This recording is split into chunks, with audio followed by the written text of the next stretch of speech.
describe my experience more than others. Mm, And yet, when I hear people talking about, say, the emptiness path, it's not something I've had much experience of. And sometimes I can be a bit like, oh, I have to try and see it that way, or I have to try harder to get that. But it's good to have this. Well, this is just valid. I mean, I know you say that anyway. It's all different for everybody, but it just makes it a bit easier to kind of get yeah, on board with. yeah, yeah, for sure. Yeah, we all have our essential personality, if you like, and we resonate with different things. So, for sure. I don't see any of them exclusive of anything else. I know, and in fact, it's a bit like the fetters, it's a huge trap to fall into some kind of belief that the map is the territory. Yeah, yeah. So what I found myself doing recently is trying to write out. Well, I have started writing out what I think I understand at this point. Right? Um, Yep. and it seems to be useful because I think the information, the knowledge is part of what's helping me. I Sure. think you said to Yeah. me recently, it's like we're learning. It's almost like a school Yeah. here. Um, Exactly. Yeah. yeah. Mm. Okay, We're, that's good. we're, Because at the same time, obviously, there's also truth in, well, we can't know anything, and it's all stories, etc. But it does seem to help me. mm, yeah. Yeah. So it's good that you can recognize that there's more affinity with one way of looking at things than another. Yeah. Yeah. Right. Okay.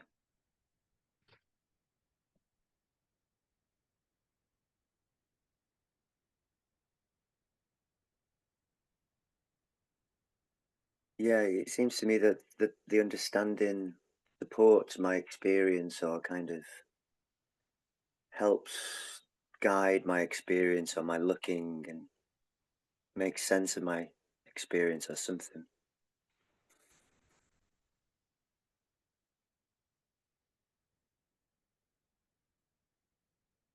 Yeah, it's a fine line or a subtle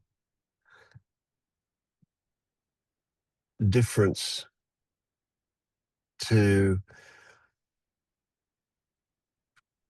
finding what works for you and finding what makes you feel good. Hmm. So you've got to be super careful because there's a huge trap in, you know, Uh, that validates me. So, that feels good. So it must be the right path when, of course, the validation is identification is exactly the wrong path. So, yeah.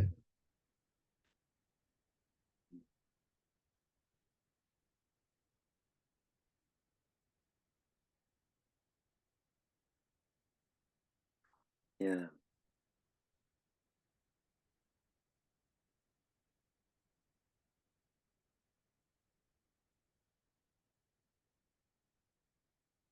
yeah.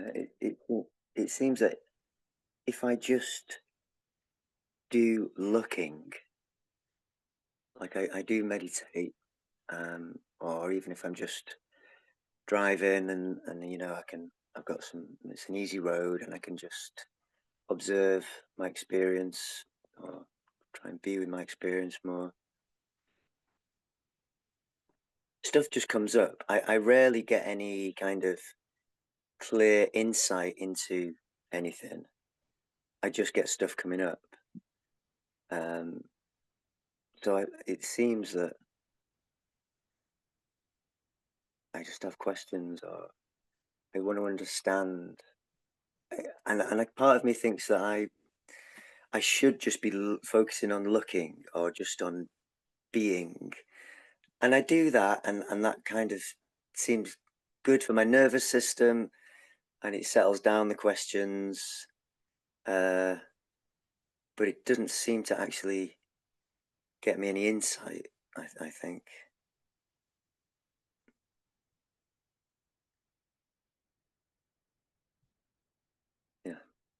Mm. So did you hear what you just said from, were you watching yourself as you were saying that? Did you hear what you said? What did I say? Well, I mean, I can paraphrase it, and I'm not mocking you, but I'm wanting for you to hear that you said that if I find the right way, I'll be able to achieve this, and I'll be there. Uh-huh, Mm. uh-huh. Now, straight away, that shouts wrong, wrong way. Well, yes, well, as I've been kind of trying to make sense recently of what I'm doing, and as I said to you at the start, it seems like a learning or a Yes, relearning yeah, or something. It seems like a path. It seems like there's, you know, yeah. deepening levels of understanding, and so I'm not saying I'm expecting to get somewhere and then that'll be a fixed, stable Mm, something, yeah, but to the right. next level of insight or understanding, I guess, or Right. it's Okay. But you're not going to get it through understanding. You might get an understanding. I kind of laugh as soon as I say that word. I think about, well, what's to understand? God, I don't understand anything. No, understanding isn't. It again. That's one that makes you feel better. I think I understand this, but it's what happens with an understanding where you go, oh, oh, there's a kind of a jolt where you go, oh, that understanding changed something. But it's not right. even the understanding. It's just that was just the knock on the door, so to speak, or I don't know how you'd put it, but yeah. Uh-huh. So if I could whip up 3 or 4 magic pills, and all of them would do the same job essentially. Just stop. There's one. Brilliant. Red pill or yellow, with whatever colour it's supposed to be, the right pill anyway. Just stop. Well, can we do that? It's a joke when you think about being able to stop, whatever that means, whatever it is. How can you do it? But it's good. Just stop. Yeah. Don't listen to any of your thought stories. That's another pill that works really well. They have a place, but they're not to be believed. They're just pointers for things. Recognize the difference between what you actually experience and what you think you experience. And the best way into that one is to look at what you think it means. And if you come up with anything, that's what you got to put a match to. Mm. Now that's another portal in. So there are many of them, and they just devote yourself to service. That's a great one. That works. Be selfless in your obsession with helping everybody and everybody other than yourself. That's one. That's a pretty common one in India and places like that. That one. Yeah. Who knows what the right one for you is? It's not going to be chasing good feelings. Mhm. That's not to say good feelings won't happen. They'll happen, particularly if you recognise that something has changed in a good direction. But weren't the prime thing.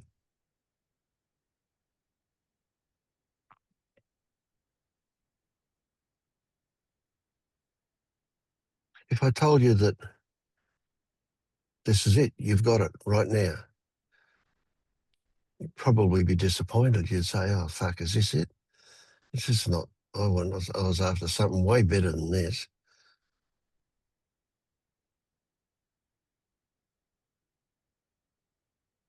Well, it is way better than this because it's missing that bit that says, "Oh, I'm disappointed," but it's still the same stuff.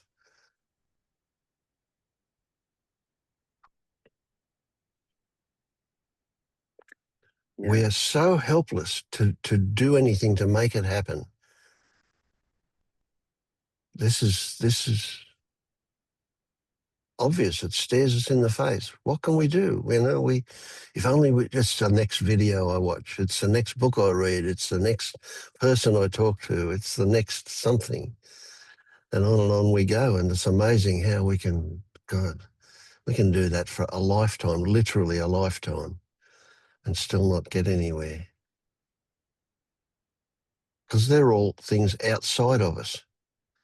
What we need to look for is something inside of us, so to speak.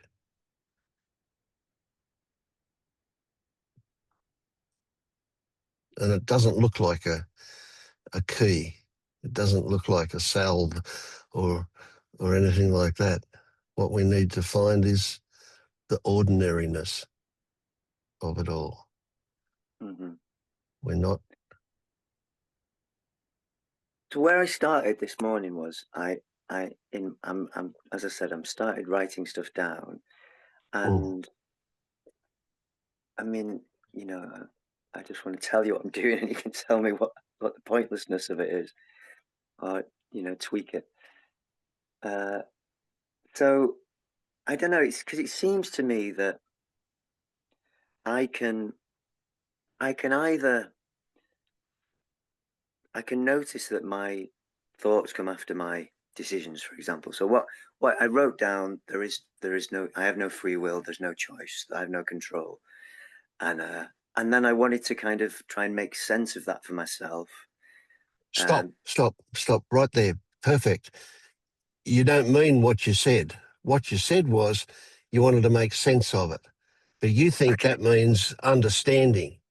But it actually means your senses, your physical senses, right? Uh-huh. So what you need to do is write down that underneath that thing that you wrote down, you need to write down, look. No, we don't like look, don't we? That doesn't, feel. Ah, sense something. What is the feeling, the sensing, the connection to those words? That's where the juice is for you, in the connection, in what you feel in your body about those words, what they mean, what they pointed to, not the words themselves. Say the words again.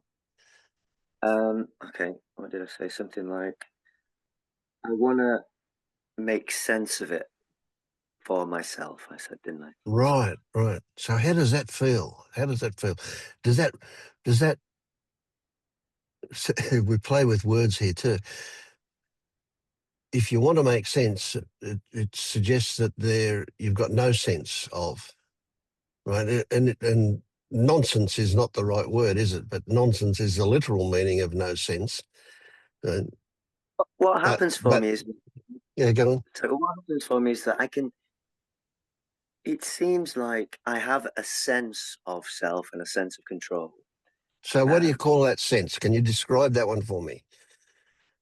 What is this okay. sense? This is it's a tricky one. It's easy to say the words. What does it feel like? This sense of self. Whereabouts do you feel it? Uh, it's my sense of being located somewhere here and of being I'm able to not walk. hearing anything about feelings. I'm hearing things about some logical thing. Well, I have a sense of presence. I have my experience of being present, looking out of these eyes. Right. So your sense of self is mainly a visual self. Well, all the senses, I think. My You hearing, think, all the, you think. I'm intentionally frustrating you. I want you to realize what you're saying every time. You so it, think, okay, yeah. okay, yeah, yeah. No, the words I'm using old language. Yeah. I get it, and we'll find out whether you mean it or that way or not. Whatever. But so this sense of self, Yeah.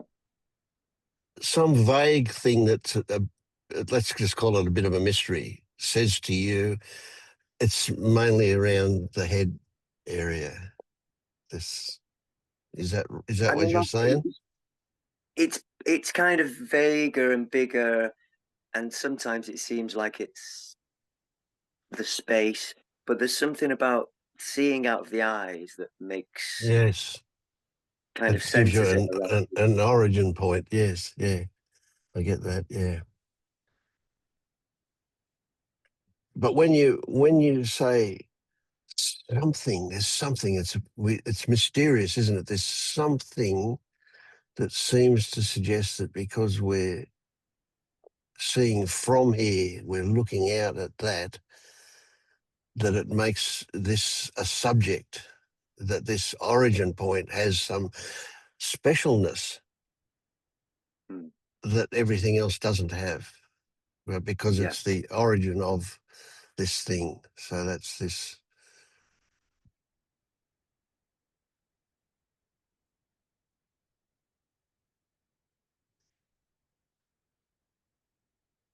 Would you say that that specialness comes from feeling? Feeling I as mean, in, well, why are you, as the origin of this looking, more special than the tree that you look at over there? But you are significantly more special, aren't you? It's just a tree and you're you. I mean, I don't know if I'd use those words. I might say something like it kind of more relevant, or yeah, I suppose significant is probably, maybe that is true. It's um yeah, important for me. Yeah. Yeah, Mm. I'm aware that I have this thing of identifying with my body. Um I don't think I identify as much with my thoughts maybe, but I do feel I have a sense of being this body. Yeah, yeah.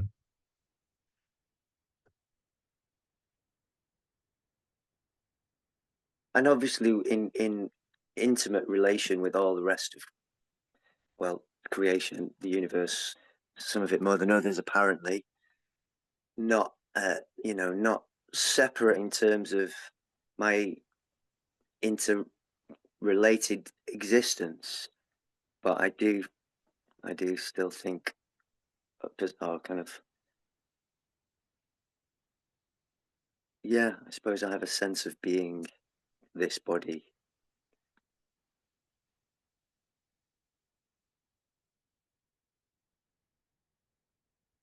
Not that I have control over it in the way I might have thought in the past, but being located in this body.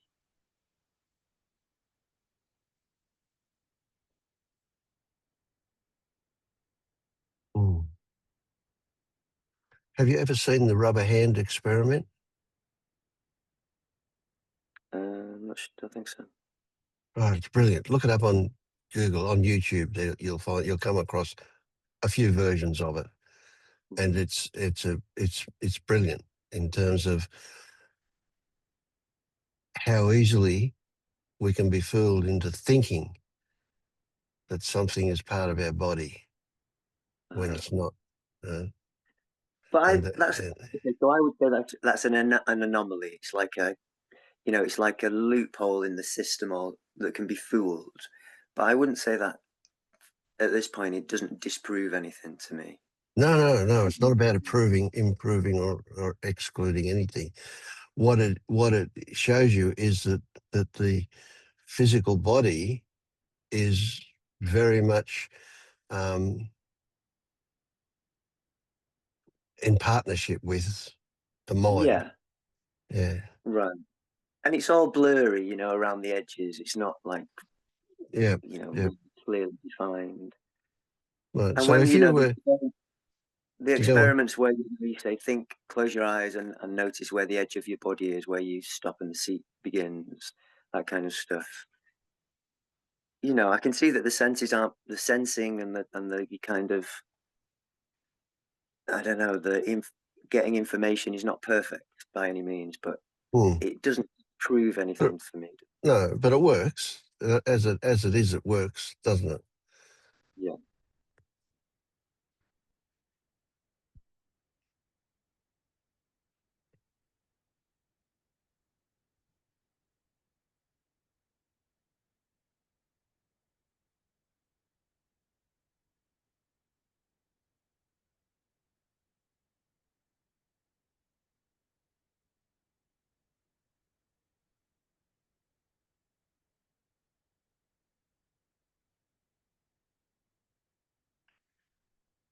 If you imagine that you're the tree looking back at Jed over there, looking at you, it'd be quite easy to transfer those feelings that you've got about yourself in your body to a self in the tree. Do you kind of get what I'm saying? That if you were looking out of the world as the tree from the tree's perspective, and there's Jed over there, and next to him there's a dog, or next to him there's a house, or whatever,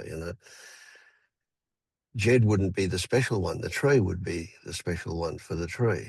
That would seem like the tree is the centre of the universe, looking out and just seeing Jed, and Jed's not special at all. Jed's no more special than that other tree or the whatever else is in the Yeah, landscape there. I'm definitely not saying I'm the center of the universe, but I think there's a significance in this body for me. Yeah, yeah, yeah. Well, there's no question about that. I wouldn't argue with that one. There's a significance in the tree over there for you too. It's just not as obvious, as in the body, but it's still there. It's there with everything. But yeah, obviously you're going to be more concerned about losing a finger than somebody Yeah, chopping the end off a branch on the tree. yeah, But what I'm saying is, can you see that sense of self, that specialness, that origin of seeing is very much a perspective thing. It happens because you're looking out from behind those eyes or through those eyes. yeah.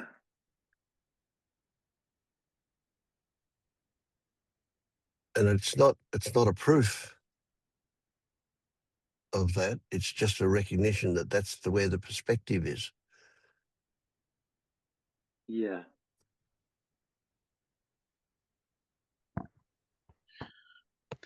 I think one of the reasons why we hold this identification of the body so tightly is because it seems to be a constant.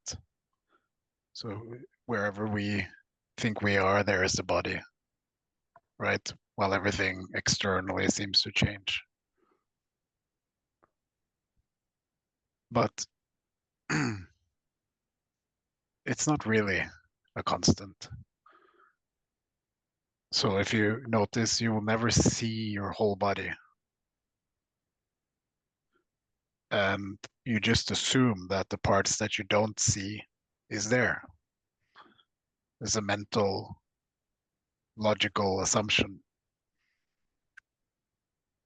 Same Okay, with so what? your face. It's like you can never see your face unless it's mirrored by something. So you assume that because you see it in the mirror, it's there when it's not mirrored. And what's the significance of that? Well, when you start to kind of question those things, um, that you have made this logical explanation or assumption that there is this constant of a body here that you are inside. When you start to question those things, that identification can loosen. I mean, it seems to, it seems to me that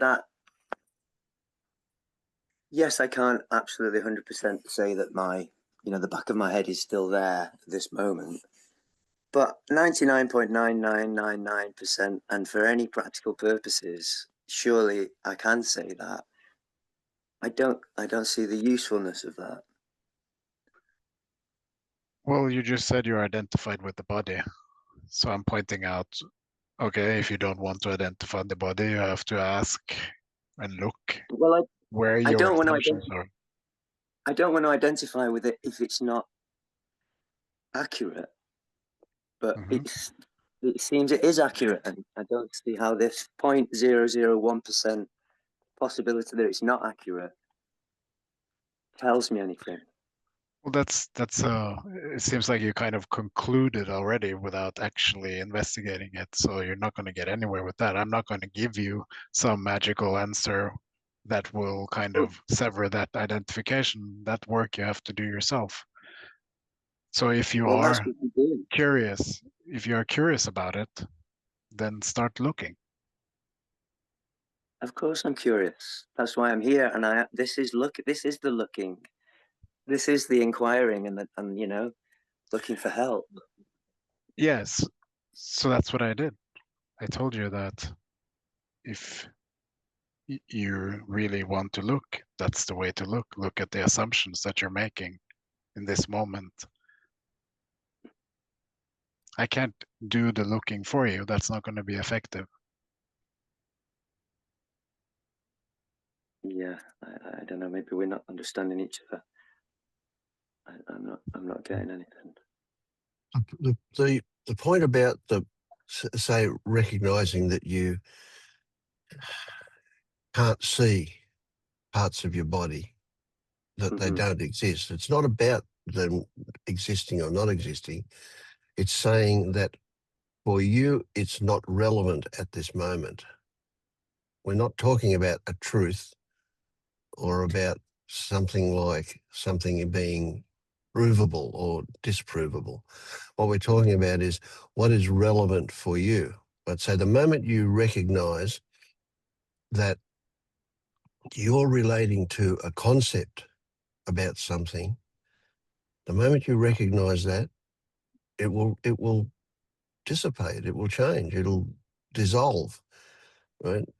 And or maybe not. Maybe some things you'll keep relating to as a concept, knowing that they're a concept, and it might be useful to do that. But it's a case of recognizing that there is what is actual, and then there is what is conceptual, that is believed to be actual, right? And all we're talking about is that believed part, that belief. So it's perfectly fine to believe that you've got a back of your head there, even though you haven't got any actual tangible sensory stimulation that says that you've got a back of your head. It's perfectly reasonable to do that. That's just an example, right? But to believe that there's a self, that's a different story, because that's the beginning of suffering, right? That's where it all comes from. So believing that there is a self. Believing that there is a sense of self is easy because there is a sense of self. That's the I way you're think constructed. That's perfectly fine. I think this is maybe where I'm getting caught up. It's what does it mean that there is no self? If there is no self means there's no separate doer, then I get that. But if it means that I'm not quite sure what it means beyond that, that that Okay, well let's look at that for example. That's a good one, right? What does it mean beyond that? Well, if you don't have an actual self in there running the show, it's easy to see that how can you have control? But you've seen about control. It's not a logical conclusion for you. You've seen your body do stuff without anybody at the tiller, and it worked. It did it fine. So that's what why I it's get from not a that, Vince, belief. Yeah. yeah, and what I get from that, Vince, is that this body, the whole of my body makes decisions. The whole of my being, Yeah, yeah. It like has learned. yeah, That's right. Exactly. Yeah. So, um, so there's no separate doer in the sense of, I don't know, like a little pilot in there. I mean, it just sounds ridiculous, Yeah, doesn't it? yeah. Of course Or it that the is. Yeah, thought, yeah, or that the yeah, thoughts maybe are, you know, are yeah. having a big impact on what Right, decisions are made. I can see right. through So, that as well. so the logical consequence of that straight off is, if there's no doer, how can you fail? How can you feel really shitty if you No, fail? sure, You sure, can't, I can agree. you? Yeah. But neither can you pat yourself on the back if you succeed. That happens Sure, for the same reason that failure might happen. Right? yeah, And what we get is, we understand this intellectually, but yet if somebody says you're a fucking idiot, you still feel bad. Yeah, it still gets triggered, because yeah, that's what we've learned all of our life. yeah. And unlearning doesn't happen in an instant. It takes time. But are you And also saying that I am not located in this body? this gets tricky too. Nothing exists in the body in terms of behavior that is a thing. You know, surgeons are not going, they can cut you up all they like, and they're not going to find anything called a behavior or anything called a response. Yet we know those things happen. Hmm. So let's put it another way. More recently, I would say some propensities exist as potential. That means that they're not there as a physical thing, generally speaking, but they can get triggered by circumstances. And that's what we're talking about. What is our experience of this life? And we know it can be pretty good, but we also know there'll be moments when it's not good. And that's just the way it is.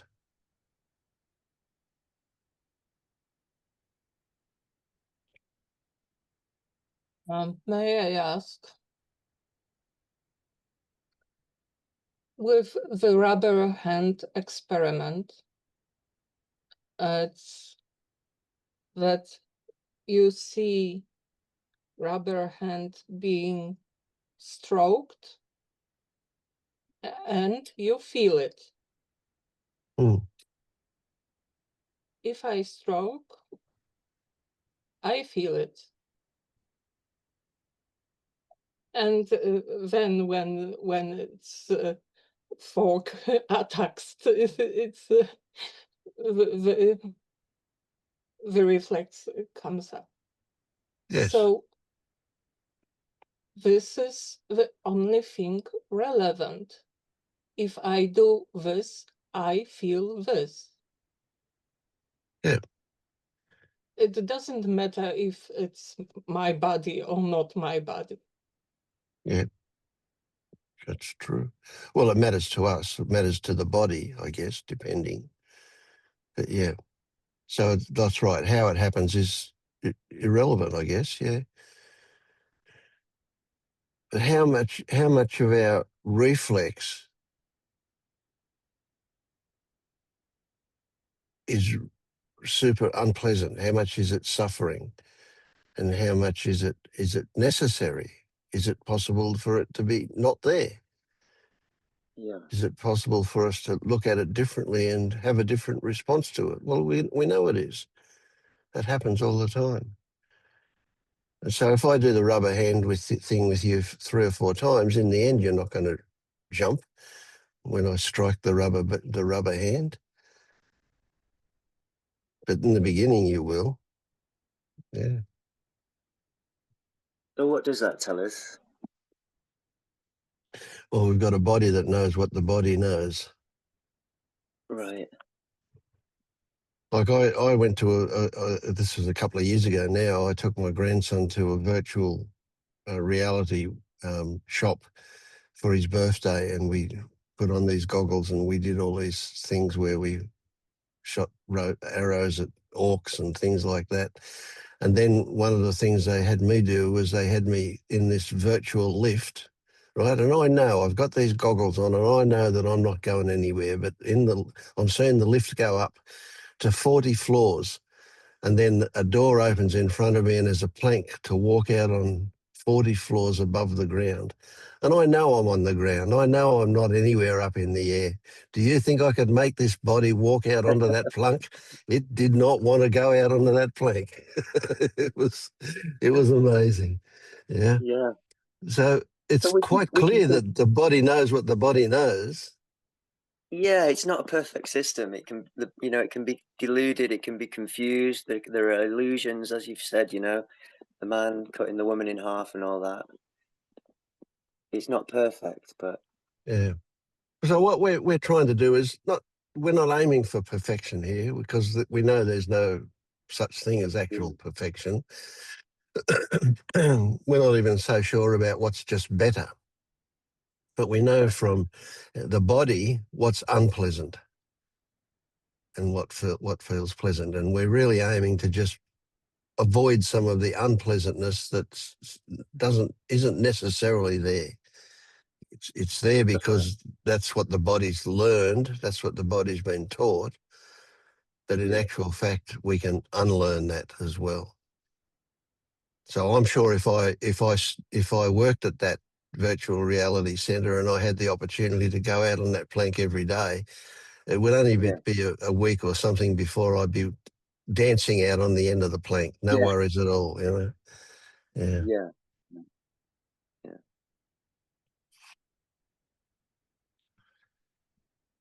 So the crazy thing is that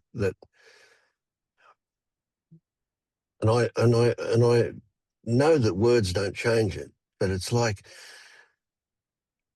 you're looking for something that doesn't exist. Once you accept that, you can go, all right, well, what am I looking for?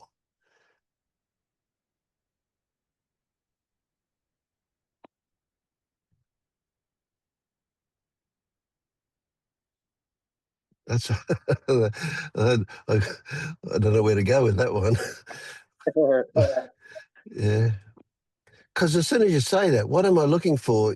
Everything gets ridiculous. You go, well, I'm not physically out there looking for something. I'm it's a metaphorical grasping for something that I want to get. I want to, I mean, the most tangible thing is the label. I got this label called enlightenment or waking up or liberation or whatever the label is. That's about the most tangible aspect of it. And that's a moving target. That's crazy. yeah. And I think when I asked you at the beginning about those four paths, and the psychological path, I think that's what is kind of happening for me. That I can see that I can reduce my suffering by seeing through certain beliefs and behaviors, patterns, and then But careful. wisdom. That's as far as you can go. You can say that without specifying it, but you can't Yeah, go any further than that. Yeah, because how but do you change a belief? yeah, yeah. Well, you can try and experience things that contradict it, I suppose. You can update the software. Yes.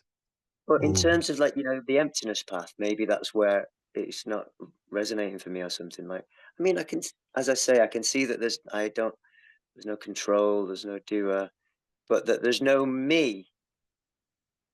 It, I mean, it depends what the me means. But as I say, guess I'm identified with this body, and that's me as far as I'm concerned, and Yeah. I can't see through that. Yeah. Maybe that's Look, I can make up a story and say, look, it's me sitting here yeah, talking at my computer, talking at these faces on the screen of my computer. I can say that. That's perfectly reasonable. So if you were to say it and I was to say, what would be the difference?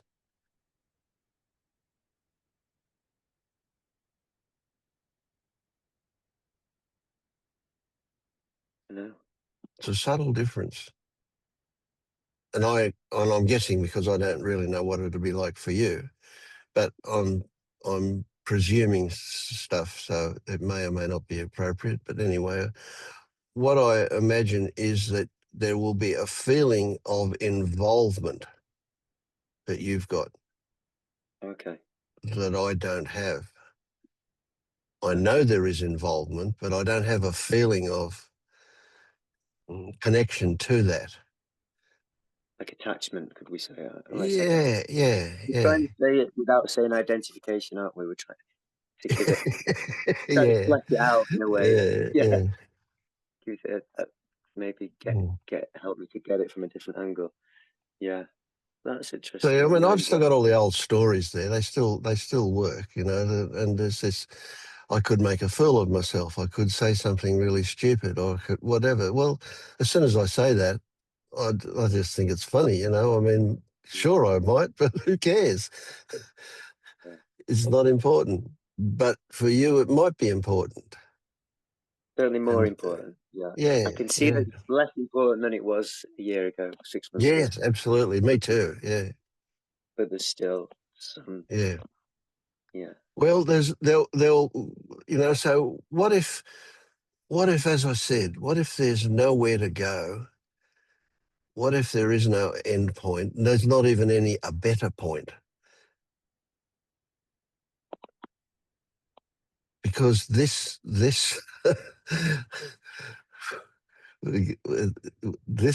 point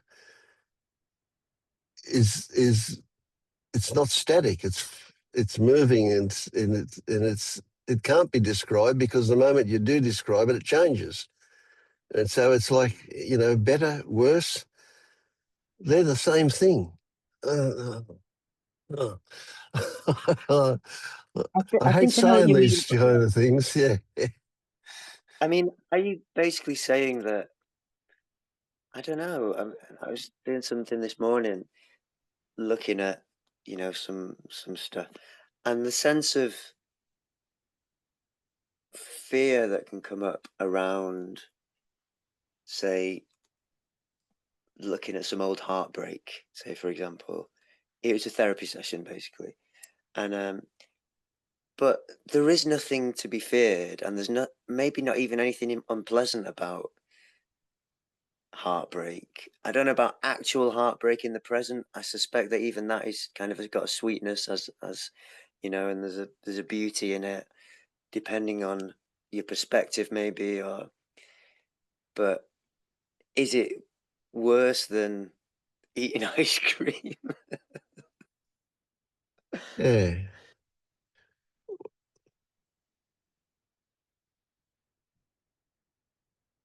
it There is something in the body, isn't it, that has pleasure, Yeah, sweetness, we pleasure. have preferences for sure. Yeah, we have preferences and so on. Yeah, but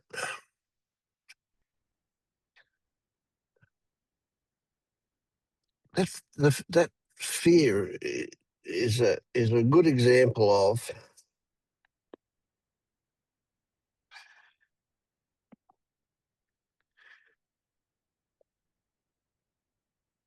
the the relationship to it. If you're relating to fear, then it's saying keep away, Mm. and it's shouting that keep away, and it's just a vague black blob kind of thing. This thing called fear.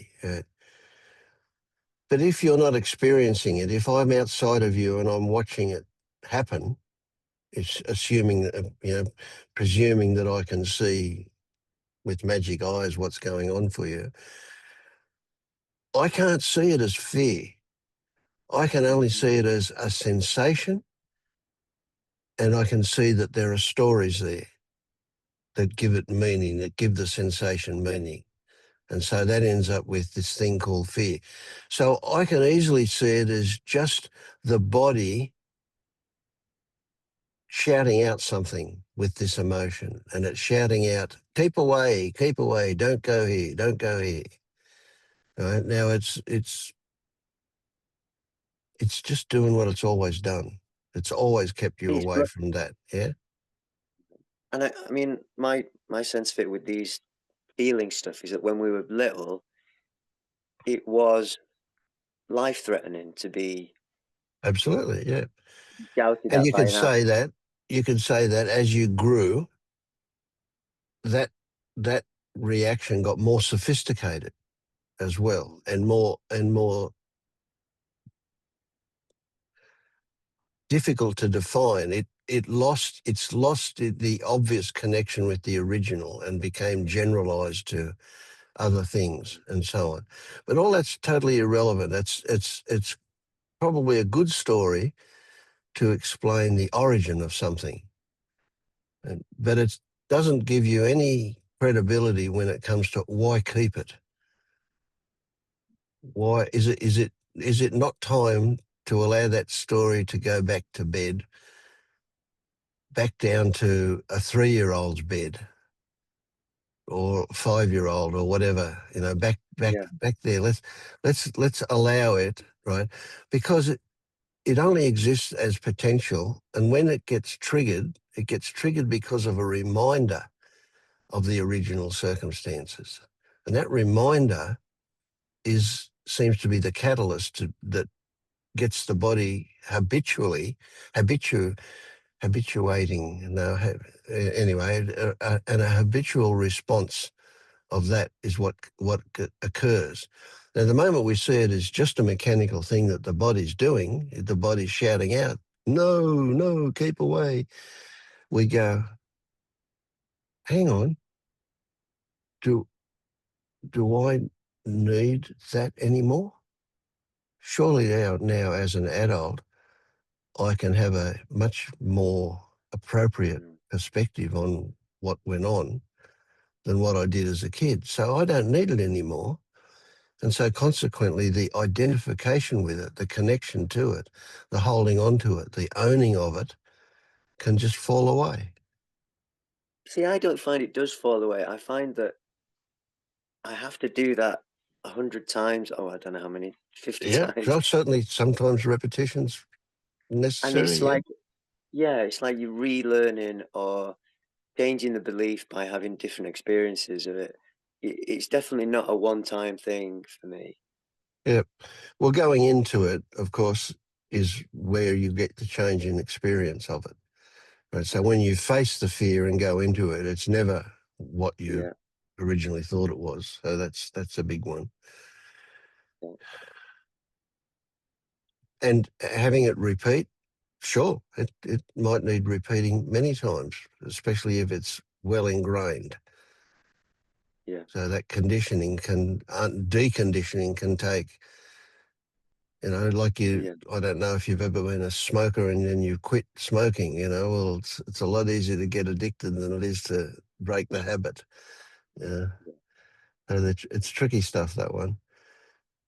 But you're doing exactly what you need to do.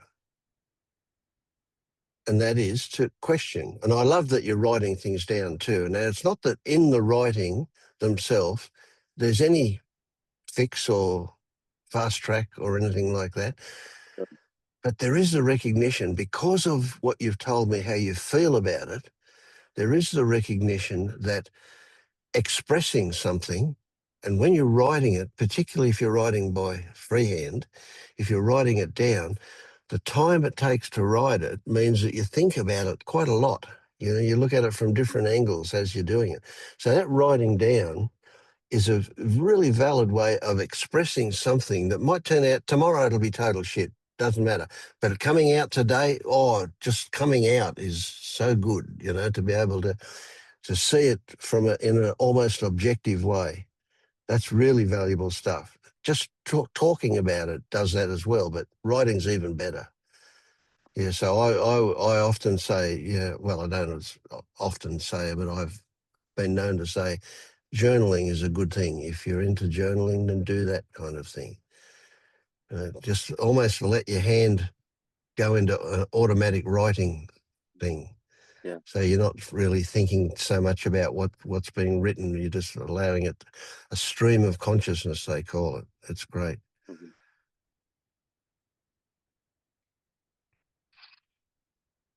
I'll guarantee you, and you can write this one down, I'll guarantee you that when you wake up, you'll go, what a fraud that was, you know? There's nothing here, right? For sure. You will.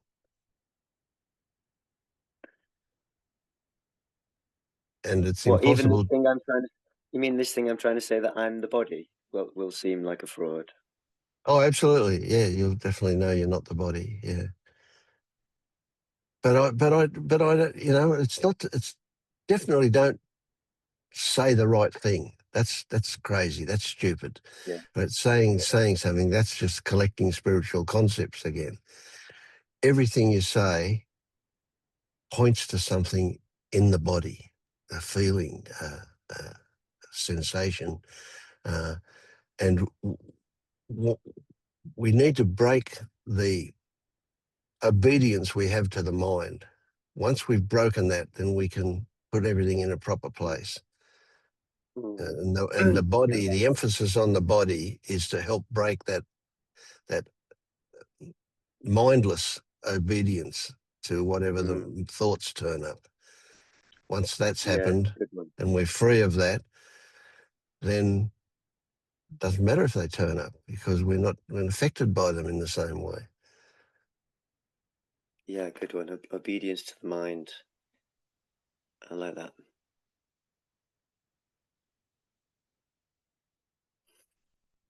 Yeah.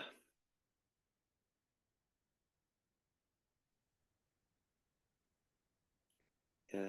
Yeah, I've found it so useful to defer to my gut, or let my gut lead as much as possible. It is taking away quite a lot of suffering of trying to Mm. work stuff out and make decisions and worry and all that. But I notice that now what I am doing is kind of being obedient to my mind. It's my mind that's got all these questions, obviously. Um, and maybe this is another situation in which I can kind of defer to my gut. Yep. Yeah, well, I like that. So your gut is where you would say the source of your intuition. I mean, it's a metaphor, but it works well. And so listening to your gut definitely means you don't give credibility to the formula that thoughts keeps wanting to apply. Yeah. Yeah.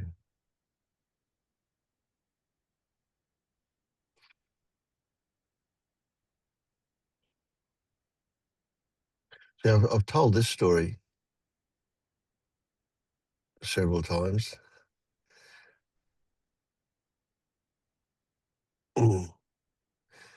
And I know Marius doesn't like it,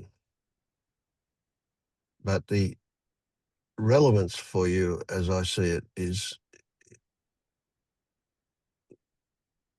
it is relevant, but and that is to recognise that if you were to see yourself as awakened, you'll have a certain perspective on the world, and if you see yourself as not awakened, you'll have a different perspective on the world. And if you see yourself as not awakened, it's a bit like you're a victim. And the consequence is that there's suffering from that perspective. And if you see yourself as awakened, well, it's a bit of an oxymoron there because you'll never see yourself as awakened. But for the sake of this story, if you see yourself as awakened, then you look at things more literally, and you're very cognizant of what is actual experience, rather than responding to what the mind says that experience means. That's what television, dream type or something. I guess that kind of depends on what I imagine being awake is like, I suppose, Yeah. for me to. Well, there's a good one to write it down. Write down what you think it might be like, whatever. Because when you get to the end of it, you'll realise what the fuck? You've got no chance. How can you know what you've never experienced? Well, yeah. Yeah. So it's got to be fantasy. And yet we give this fantasy credibility. We actually twist it into the generating of suffering by saying, oh, I'm not there yet. I'm not there yet. And life's going to be shit until I get there.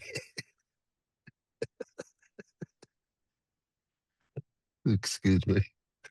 This stuff is so funny. It is. Yet I know I fully appreciate that it's not from your perspective. But yeah, I want you to get a hold of some of that humour. It's good value. Yeah. Oh yeah. Let's have more humour for sure. Mm. Yeah.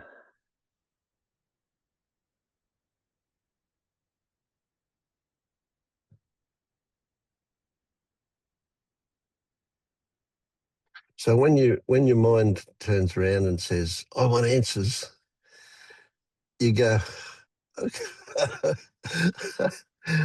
okay, what answers do you want? I'll give them to you. Have them freely." Yeah. You can't fight it. Your mind comes up with some really crazy shit, and all you can say is, okay, you do whatever you want to do. You're going to do it anyway. I have no control over you, so go for it. I'm just over here waiting for you to finish. Leave me alone. Yeah.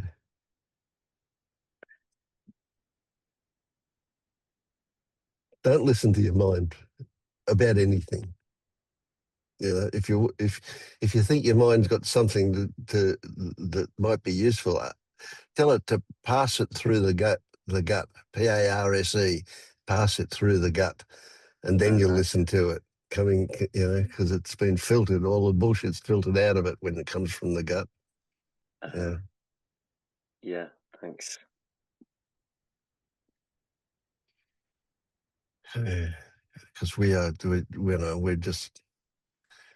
I mean, we think, it's crazy, isn't it? We think of places like communist Russia during the Cold War, or North Korea, and we think of all brainwashing and all that stuff goes on. And then you sit back and from this perspective, you look at it and you think, my God, with the brainwashing that goes on all around me every day, all the time, is just absolutely phenomenal. It's as intensive as if it were being done by Stasi officers somewhere.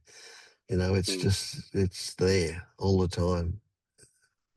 Yeah. And when you see it, you get so good at seeing it that it's just funny. You can't. I mean, it can be sad as well, but you don't want to wallow in sadness. So you laugh at it because it's hilarious. People's obedience to that, and it's all motivated by just wanting to feel better. I just want to feel good. If you wanted something to say what life's about, it's that. I just want to feel good. Yeah.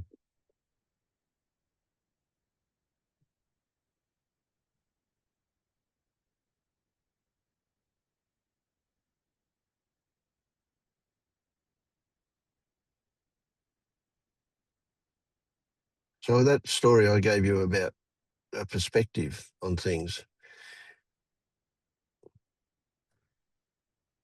fake it till you make it, has some value. I believe that.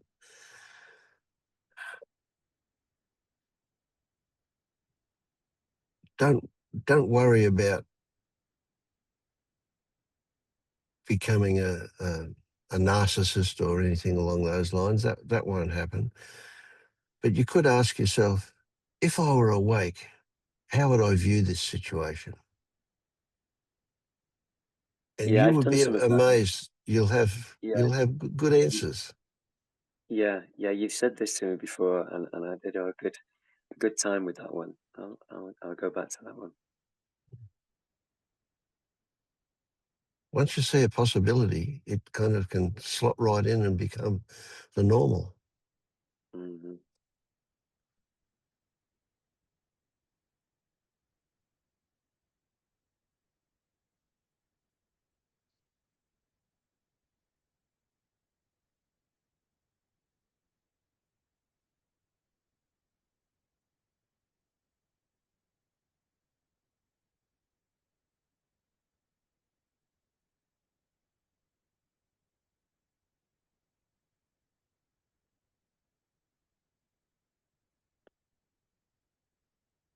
Talk to me, Helen.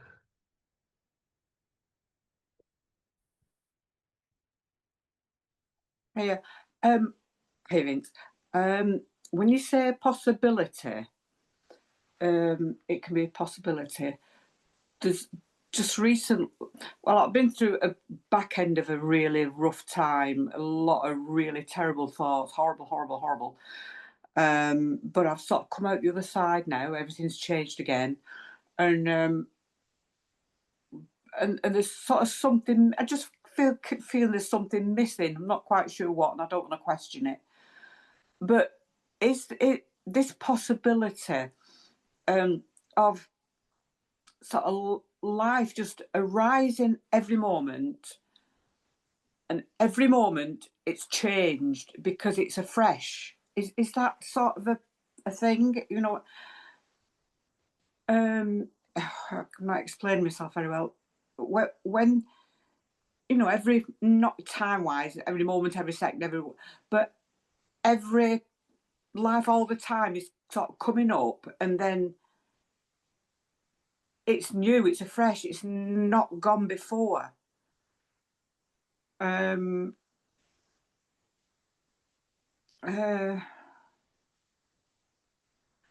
but and everything, when it comes up and life's afresh, everything else has died somehow.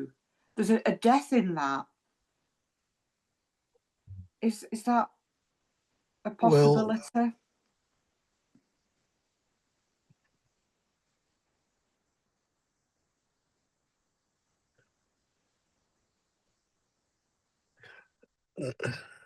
no, I want to say no. No, it's not like that. But you know, it's the words we use and the way we see things. So if you just have the fantasy with me, just play with this, that every instant is its own fresh instant Mm. of what, of existence, if you like. It doesn't Being, matter, yeah, of being, something. yeah, Yeah, yeah. yeah. Mm. Whatever state it's in is this, it's now.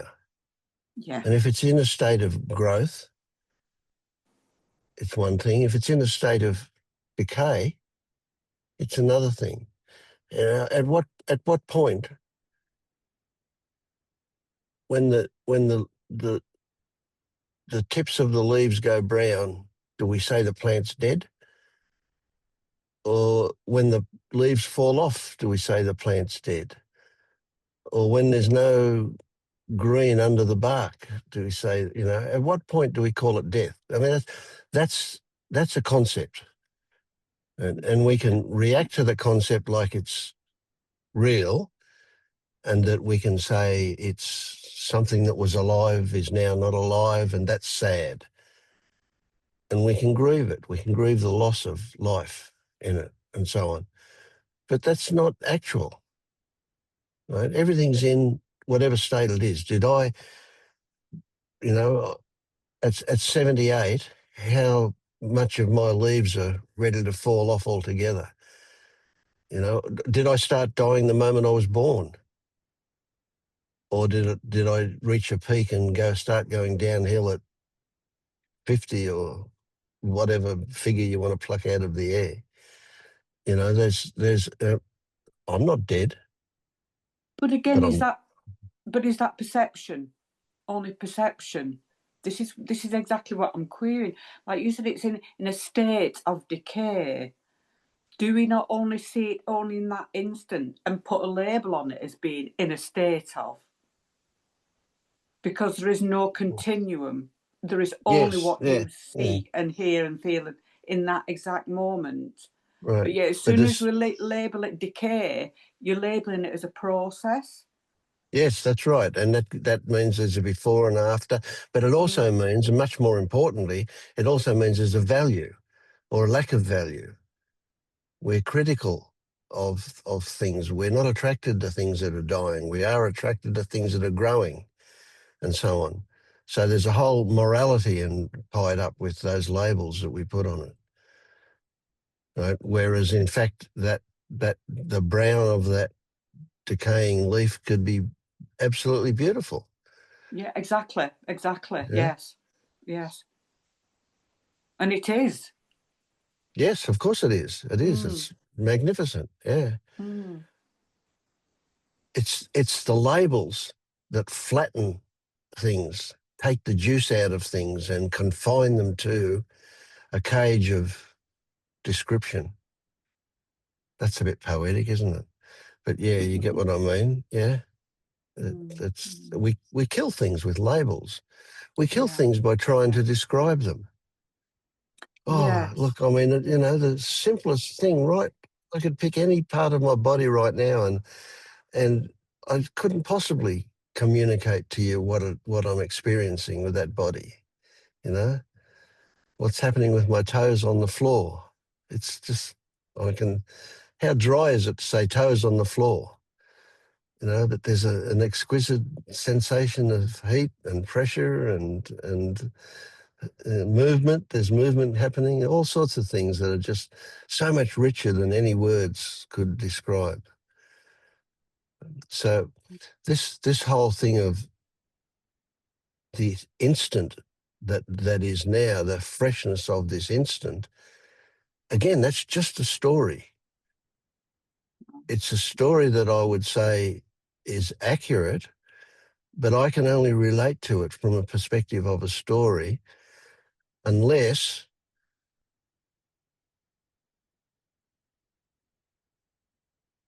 I can't stop it. If I hold my breath, if I look for what this is, it's wow, it's just not possible to even, you know, it's like saying this body, well, I can be aware of my toes on the floor, but at the same time, I can't be aware of the ears on my head or the back against the chair. If I'm thinking of the chair, then I'm not thinking of the feet, you know, so it's like not possible to experience the whole body at once. Isn't that amazing? You know? Yeah, I understand that about the body that you've been speaking of. Definitely, yeah. I've felt that you can never be aware of all the body all the time. So therefore, is it there? You know, is it? Does it exist in that moment? I do sort of get that. Yeah. And it's not to say, it's not to, you know, what Jed to further for Jed, it's not to say that because we're not aware of it and it's not relevant for us at the moment, that's not to say that it's not actually there. It's just not there from our perspective. See, again, the moment I said that, I thought of the word tinnitus and I could hear my tinnitus again. And before that, it wasn't there. For me, it wasn't there. Logic says it's there all the time, but my experience is that it's only there when I pay attention to it. And that's the case for everything and everybody, right? So when I'm feeling bad about bitchy Aunt Molly, is it because I'm having an experience with her, or is it because I'm telling myself a story about her? And most of the time it'll be the story thing. Yeah.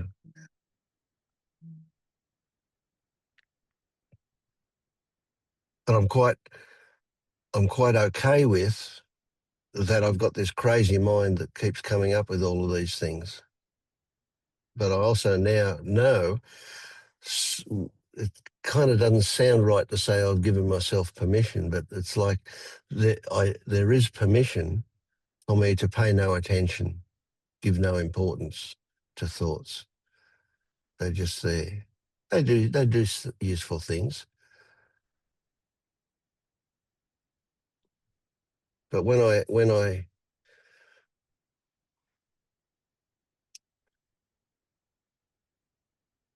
read a word I've typed and it looks wrong,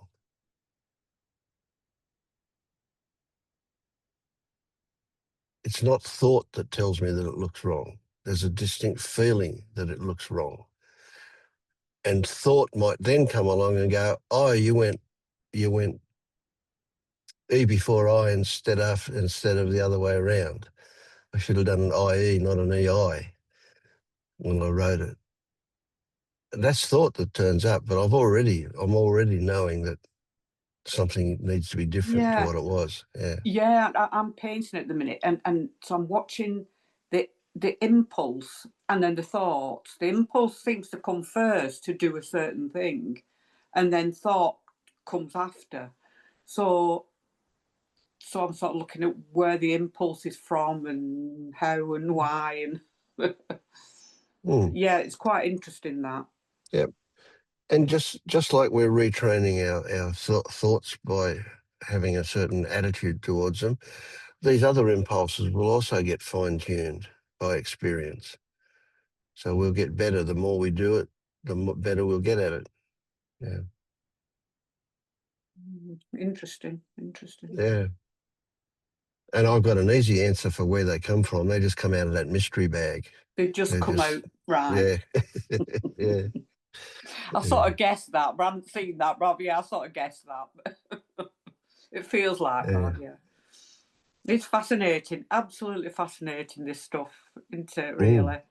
It is. This is like, wow, all my life to discover some of the things that I'm just discovering. Yeah. No, I know. Yeah, but I'm glad. I'm glad, yeah. But it just pushes me to just relax into it and see more, and I don't know. Who knows? I don't know. Yeah, exactly. That's beautiful. I think recognizing that we don't know is worth celebrating. It's just so freeing. It's so good. Yeah, because before I thought, oh, I've sort of cracked it when I was going through a health thing. I thought, oh, I've cracked it. I won't. Yeah, I know. And then all of a sudden, I found myself in a very dark place, really dark place. And I look back now, I think, whoa, that's one hell of a lesson. But you've got to be careful about it being the right lesson too. So we don't want to become superstitious and say, if we've cracked it, that's going to bring about something horrible. But we've never cracked it. That's the thing. But that's right, exactly. So the reality is that, the idea that we've cracked it is also laughable. Yeah. Well, it's just arrogance on my part. Well, personally, it was you like could say it that way. You could describe it that way, but at the same time, you can go, "Oh, how good is it to feel like I've achieved? Isn't that a good feeling? How good is it to feel like I understand this now?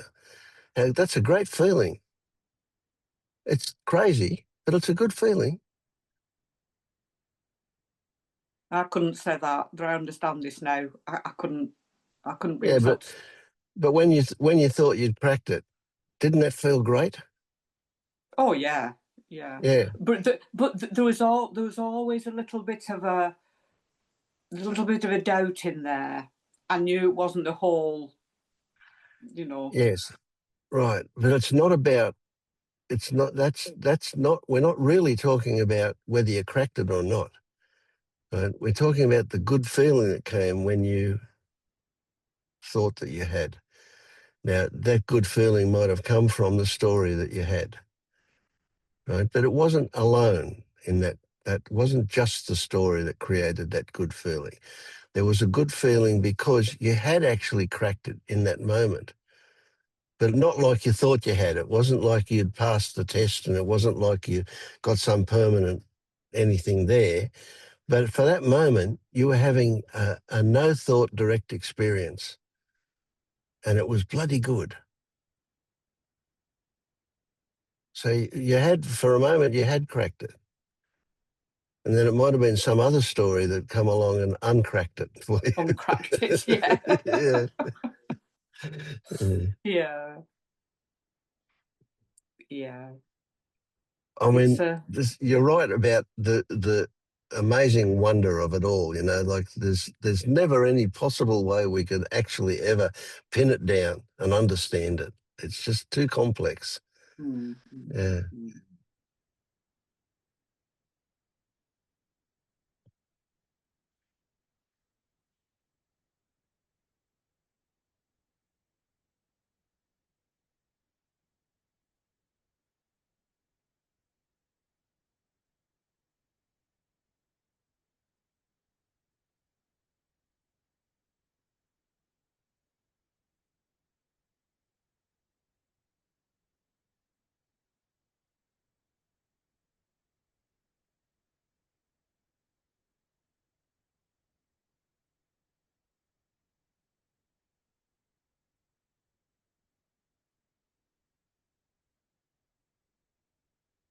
Talk to us, Lou.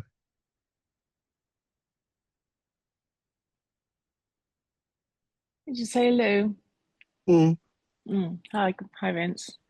I've All seen right. you for a while. Yeah. Yeah, it's been a while. Yeah. Don't really know what to say.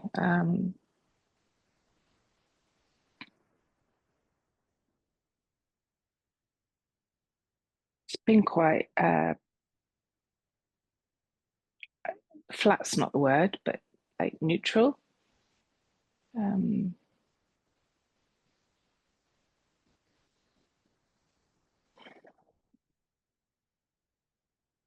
It's been an opportunity to have some fear come up. So that was an interesting experience.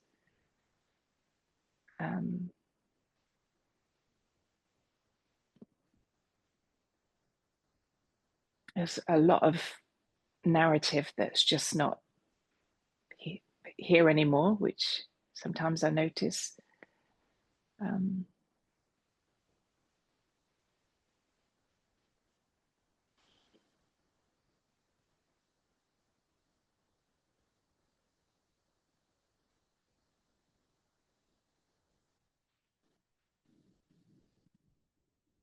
I'm struggling to say anything, to be honest. Mm. Tell us a bit about the fear and the flatness. That's no, be... it's not. It's not flatness. It seems to be a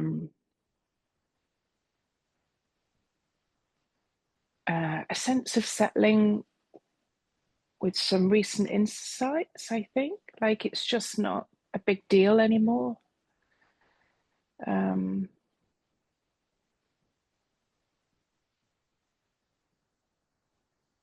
I find it really hard to speak.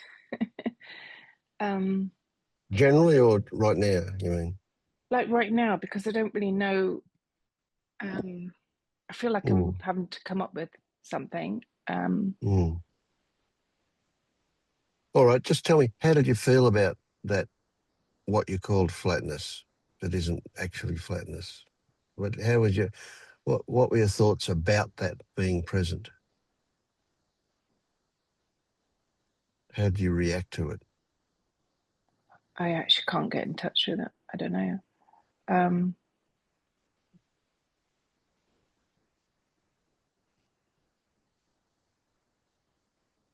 Like it's like a recognition. Like sometimes I recognize stuff that I used to be excited about or move towards. It's just not got that same compulsion.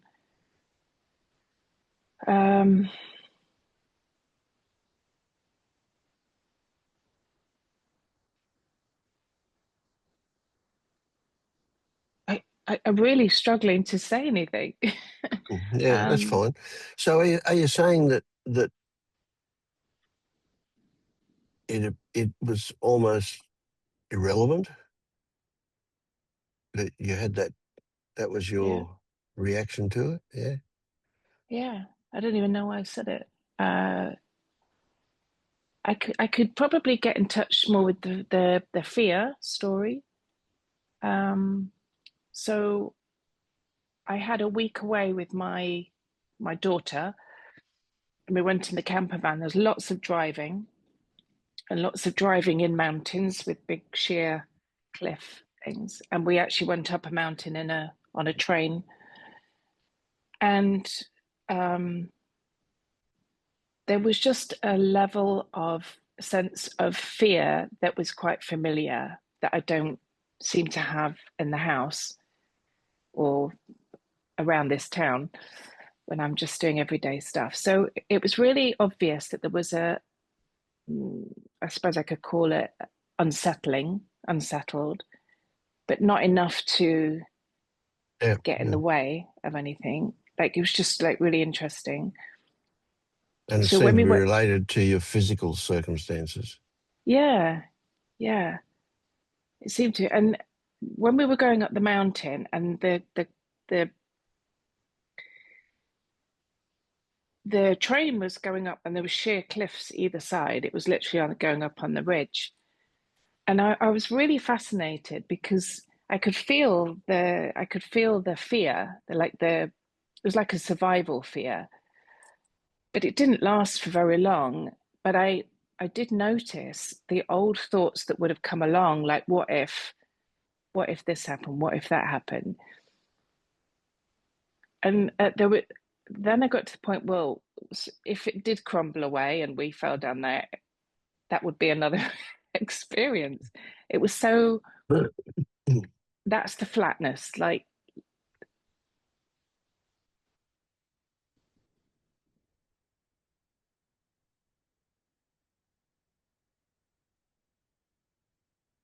it's just layers of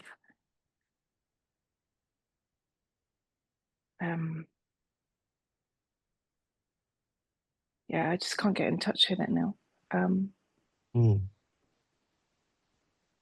So it was Yeah, interesting. You and said then that it was stopped. And then it stopped. And then I just saw the awe of being in the mountains and just being this very tiny thing in this huge, and it just put a whole different perspective.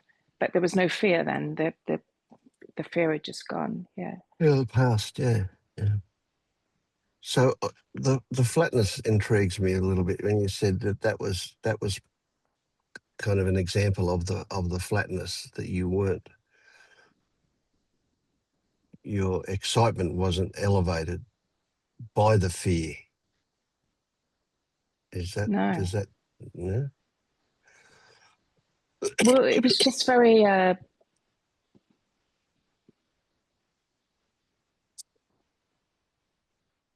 it was familiar, but I wasn't in it, if that makes sense. Yeah, it does. It was a whole different experience, actually. Right. So did you feel at all that you'd been robbed of something, or that something was missing? No, it was quite fascinating, actually. The Right. whole trip was fascinating because it felt like I had these different, because we moved around a lot. And at one point I thought, I'm not quite sure why I'm here, why we've come here, because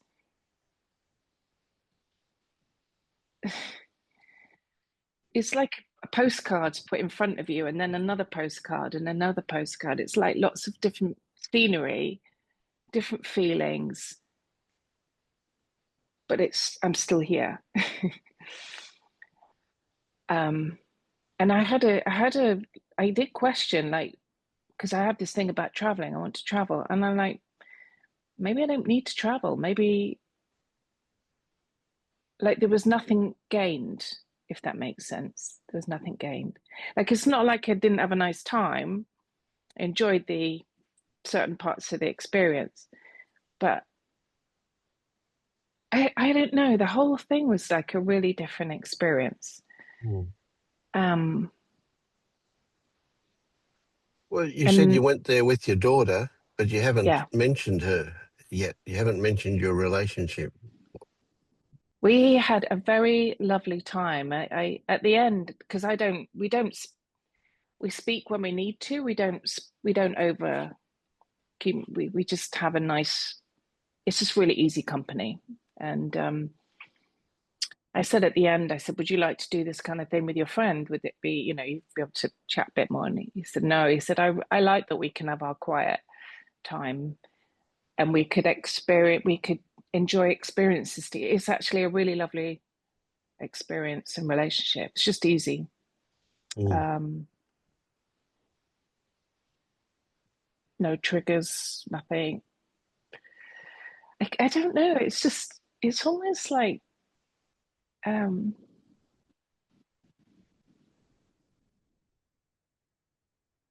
like it's not like things are not happening that would be exciting and not exciting, but there's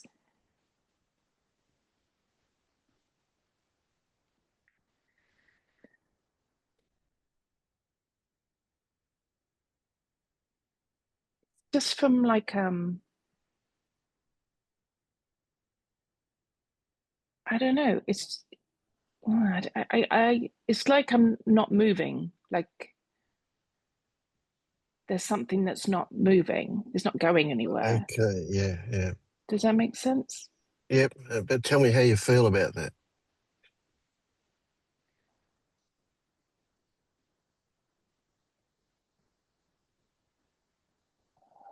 Oh,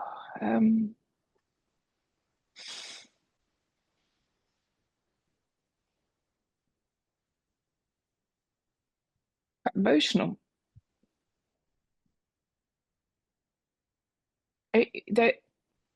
The last night, at one of the places, I couldn't sleep. There was quite a darkness. And I haven't had those for a long time. But it was around this. It was about I don't need to go anywhere. I physically don't need to go anywhere, and that's what I just experienced just then.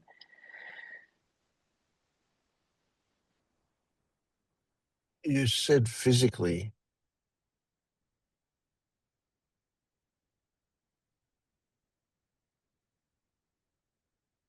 So are you actually talking about physical location, not changing location? The Or are you idea of talking about something else in you? the sun is that something that doesn't move. It doesn't move. Is that good, stable, solid, or is it stuck? No, it's there a lot. It's there a lot.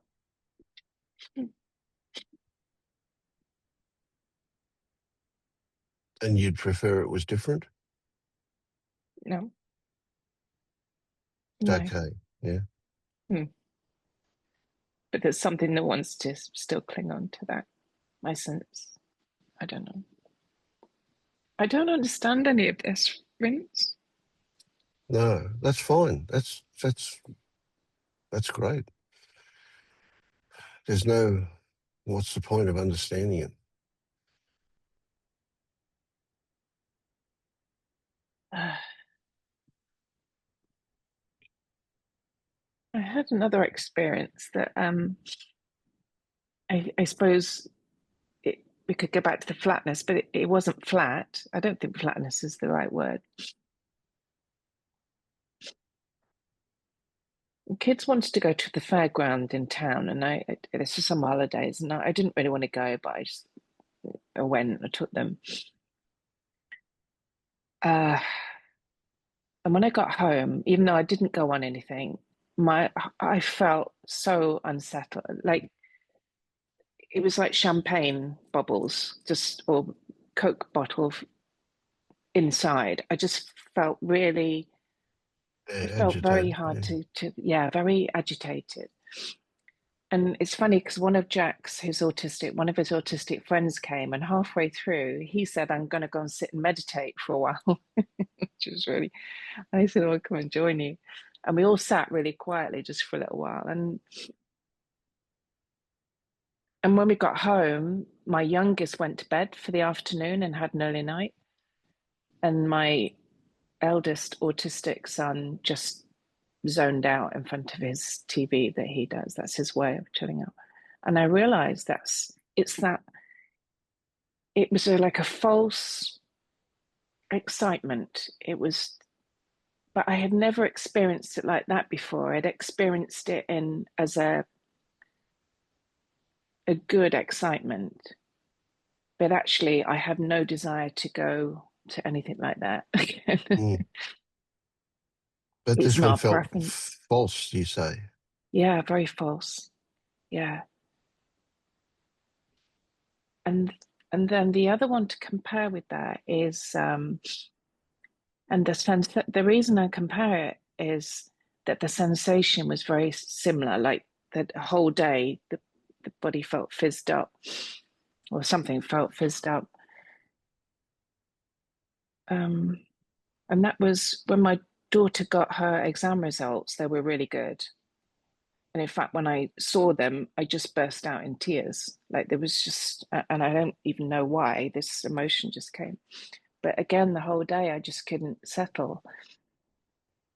So one could be labeled good feeling and one could be labeled bad feeling, but actually they were exactly the same. Mm.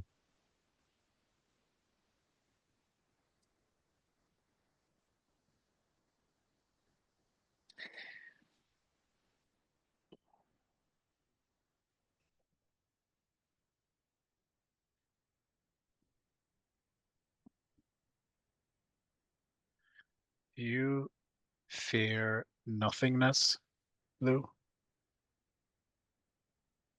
I say no. So I don't know why this is happening. No, it would be my choice to sit. If I could, I would sit in that all day if I could. Well, what if you reach a point where you can't do anything else than that, but you feel like you should, or you feel like you have to function, to make money, to be a That's mother? how it feels. That's how it feels. Like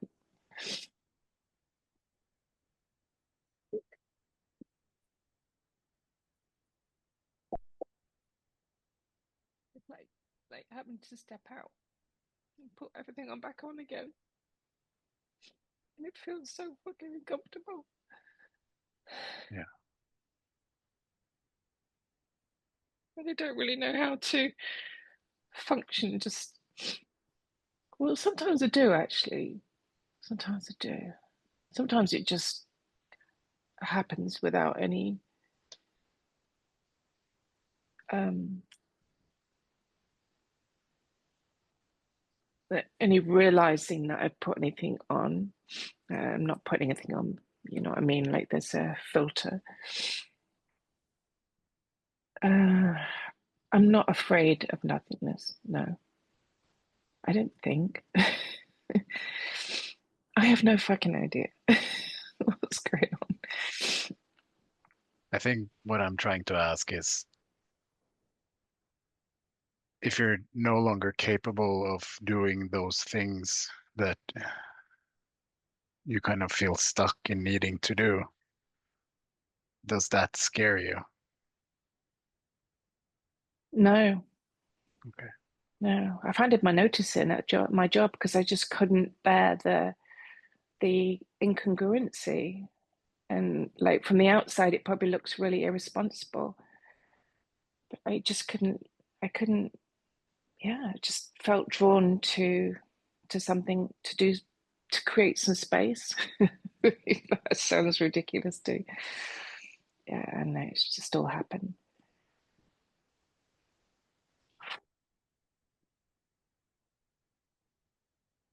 Everything's really good.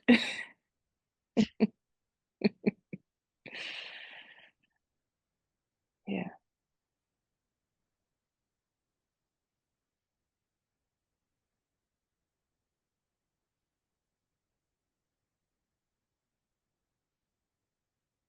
Do you feel like this whole awakening thing is starting to feel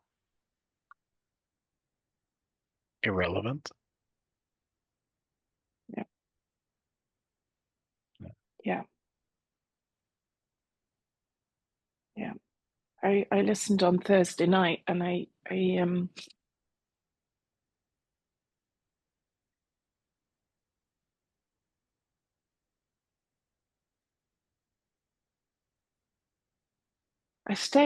nearly came off and then I stayed on because I wanted to see what was going on, what was coming up.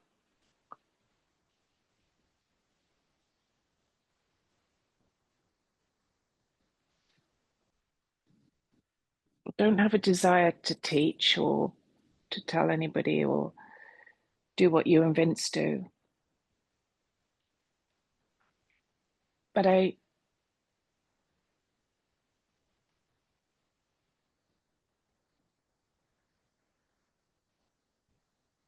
some of it I just don't understand anymore. I don't understand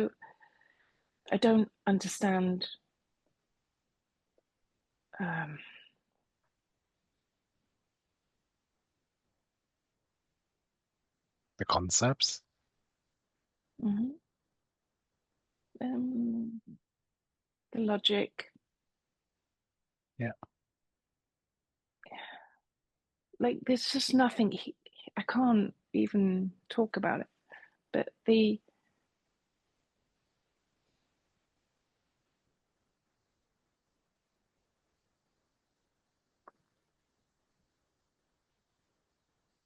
just nothing to. Everything I might say is an opinion or.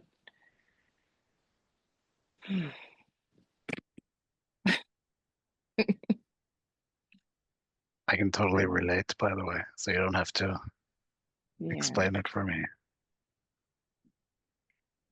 I sense that I'm just feeling my way a little bit. I feel a little. I don't feel lost. It feels more comfortable.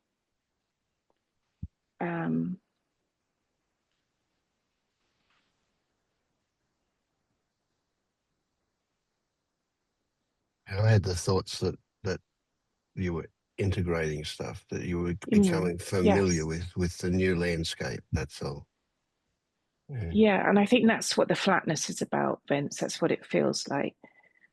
It's not flat, but it's like it feels more normal now. And so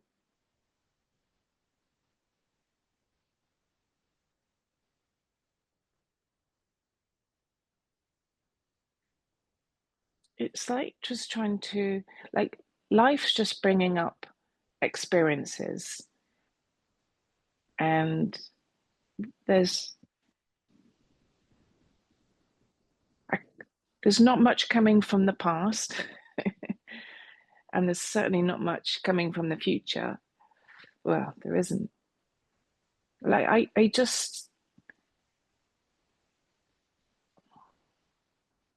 see that in any moment, like you could get a phone call and everything's just changed. Everything's just changed.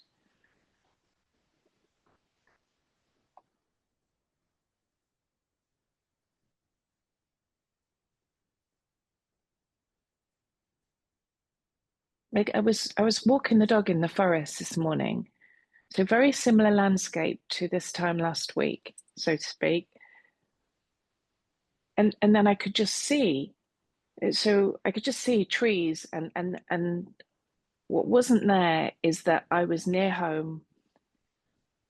Even the shadow was not me, the shadow that was with me. It was just grass walkingness,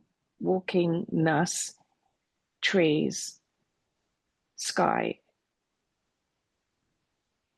So familiar.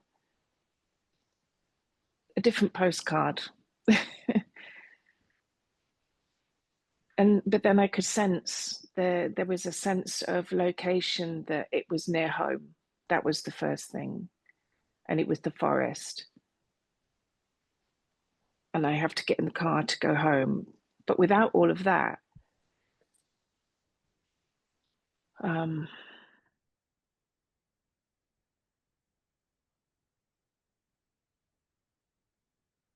yeah, it was just really awesome, actually.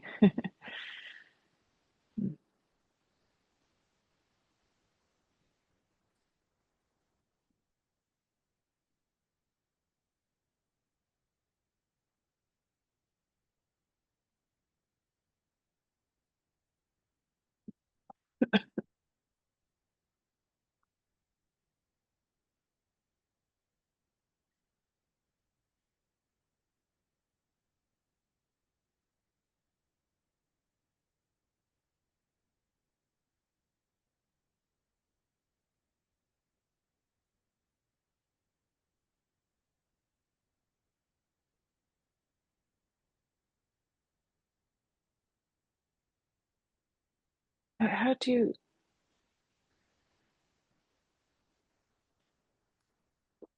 explain? You don't talk to anybody about this, but how do you explain that this is not my body, this is not my house, this is not my thoughts, this is just people just think you're crazy. But You are crazy. Absolutely. Yeah. But it's so true. It is so real. Yeah. And the story about it is your body, it is your house, it is your whatever, that's still there, and that still has an appropriate place, but it just feels kind of like a cardboard cutout, doesn't it? Yeah. Yeah. But then there's this intimate sense of compassion and awe for what it is and what it does. So like it isn't my body, but what it is amazing. Absolutely. Wonder. Mm, But the yeah. simpleness, like if I said to some, you know, in a normal conversation, like, my God, like imagine what's going on in your body and you're not controlling any of that. Yeah. It's like, duh, yeah. But Yeah. it's Yeah. like just real, like,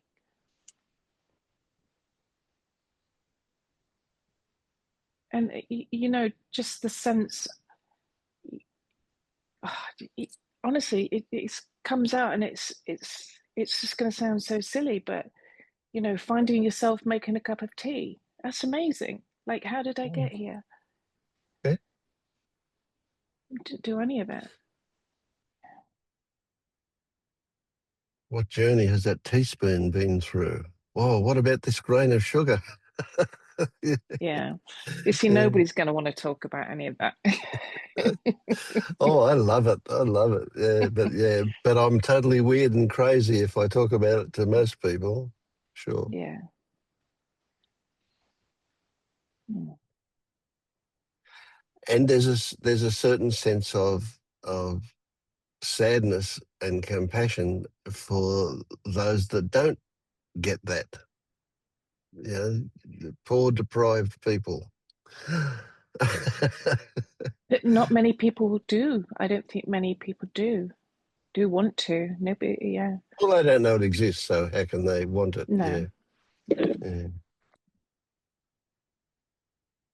No. I'm sure there's more to come, but Oh, yeah, or absolutely. not Yeah, come. uh, yeah, I mm. know what you mean. Yeah. But even like here's a funny one. Even like this going up this mountain train, like this whole once the fear had gone, there was this absolute amazement that, you know, all those years ago, somebody had built this, you know, Yeah. that you've got the nature and man putting this thing together for all for an experience, all for an Mhm. experience. Yeah.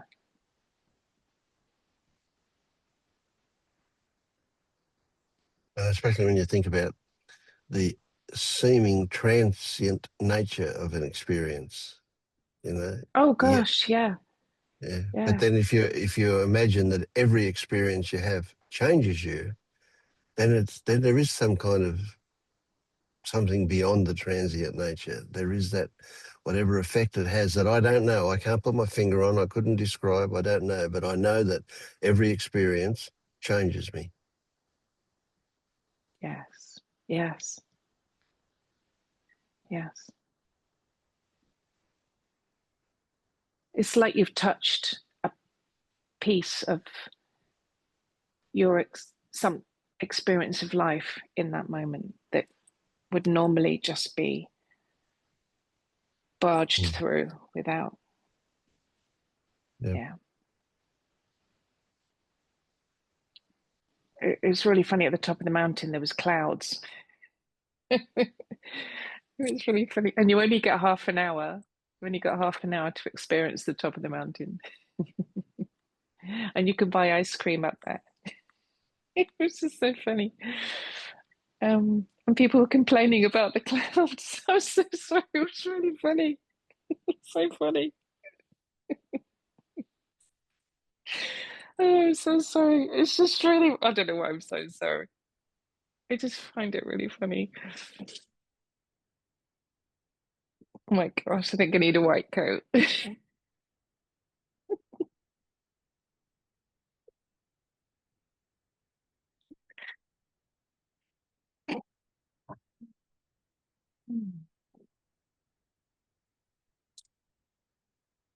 can wear any colour your coat you like in my asylum.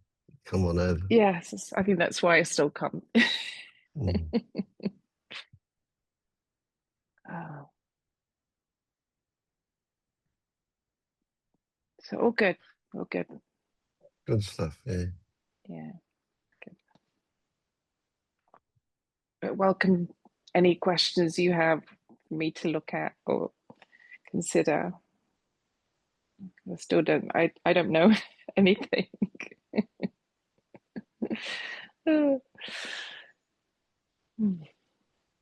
You leave me speechless and brimming with appreciation. I just love what I hear. It's really nice. Mm. And you don't need anything said to you. You just keep on keeping on, if that means anything. Well, just this conversation, you know, that's like a mini lifetime, like, you know, tears, Yeah. lostness, bit of humor. This it's all part, yeah. Oh, yeah. Just And more flows and through. more, you know. I experienced these amazing brown granite rocks as you were going up that mountain. And that was great. They were shale, you know, so they Yes. had that. Yeah. Yeah. And the smell of the steam and the coldness of the air and I just tried to experience everything. Yeah. Yeah.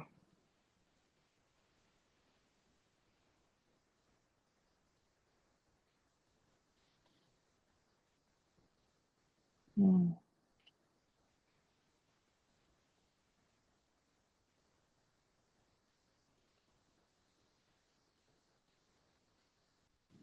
So what's the difference? Like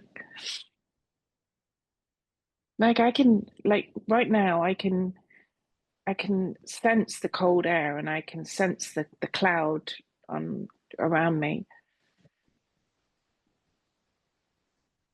But it's only when I open my eyes that I see that that's not where I am.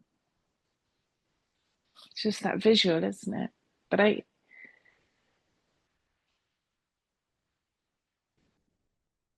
it's that imagination, that ability to use. Yeah. It's much more complex than that, I think. You know, Yeah. so you know, at one level we could say, well, you're having a memory of, but really you were re-experiencing something. I was experiencing something that wasn't original at all, but I was experiencing something as you were Yeah. describing what you went through.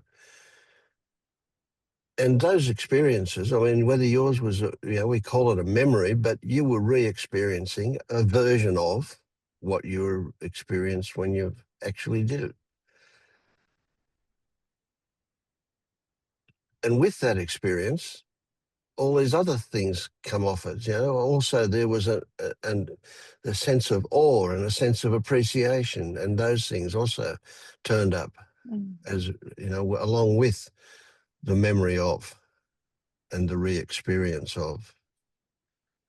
So it's not possible to describe it accurately.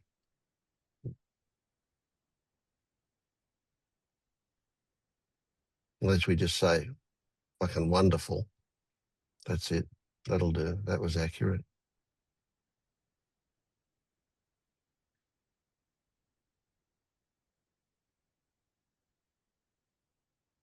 But if we work really hard to try and describe it, we could lose the feeling altogether. Yeah.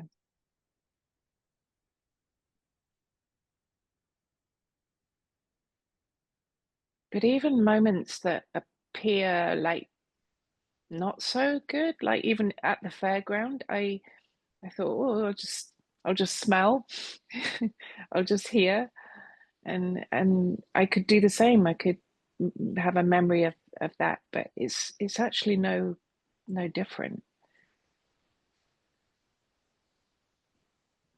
Just seems to be that one was not so pleasant for some reason. Yeah.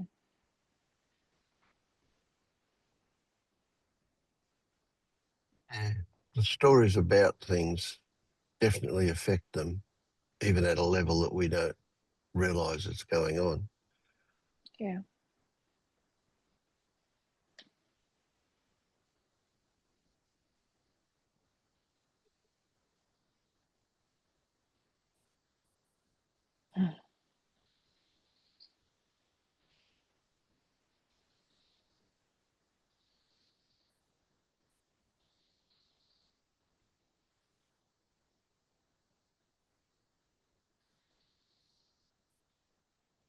Yeah, for sure.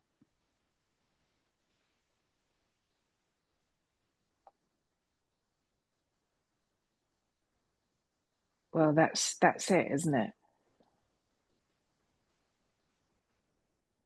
That layer that this what I call it a layer, but that undescribable.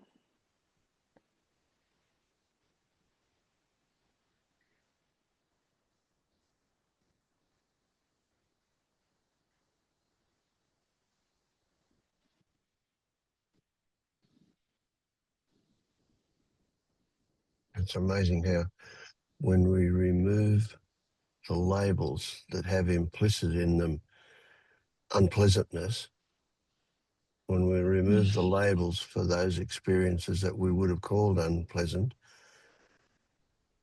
they become something quite different and quite amazing. And unpleasant doesn't apply anymore. Neither does pleasant. No. It's just what it is. There's no way I can explain how pleasure and pain are the same thing, but I know it. There's no question, there's no doubt in my mind. It's a gut feeling that says, yeah, they're exactly the same, just a different reaction to them.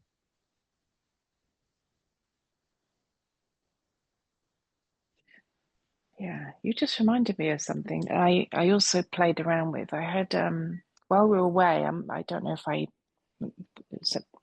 had a bit of a bug or something, but I had a really bad pain in my abdomen at night, and it just kept getting worse and worse. And at first there was resistance, the familiar resistance. And then I thought, oh, I wonder what will happen if I just like go into it and see what it looks like and feel it. And it happened for a little while, and then there would be resistance. It would hit a wall that would, and the resistance was about, well, what if your appendix is about to burst or something? And that just then jumped out of but actually when could soften into the pain, it was all one. It was all merged in together, if that makes sense. It was really clear, but it did hit a wall where it jumped out and no. Yeah. That's and whole and then stuff. it hurt. Yeah. Yeah, it's quite interesting.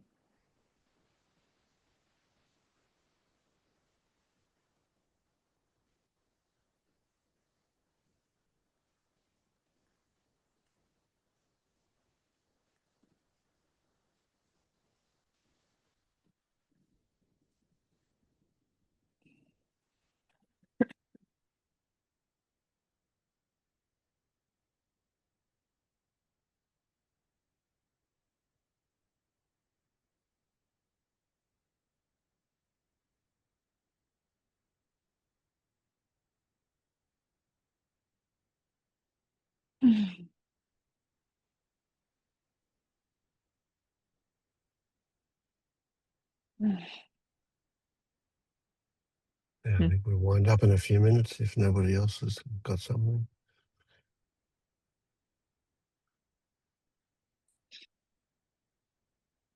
Nice to see you. Yeah, good to see you. I love hearing your experiences. Mm.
Well, I'll have an early night.